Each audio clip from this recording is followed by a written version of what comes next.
آج سوچو ہم کہاں کھڑے ہیں جس نبی نے اتنی دعا مانگی ہے، اتنی دعا مانگی ہے، اتنی دعا مانگی ہے، یہ مانگا کہ اے اللہ میری امت کو قحط میں ہلاک نہ کرنا، اللہ نے دعا قبول کر لی۔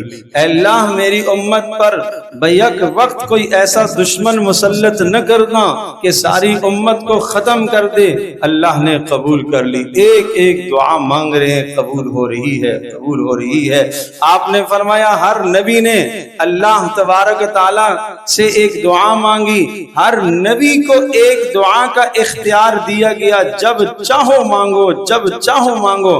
ہر نبی نے اس دعا کو استعمال کر لیا ہے، میں نے اس دعا کو اپنی امت کے لیے چھپا کر رکھ دیا ہے، قیامت کے دن استعمال کروں گا، قیامت کے دن میں استعمال کروں گا، شفاعت کروں گا کہ اے اللہ وہ جو تیرا وعدہ تھا کہ نبی کی دعا ایک قبول لازمی ہوگی جو مانگے گا، اے اللہ میں اپنی امت کی شفاعت کی درخواست۔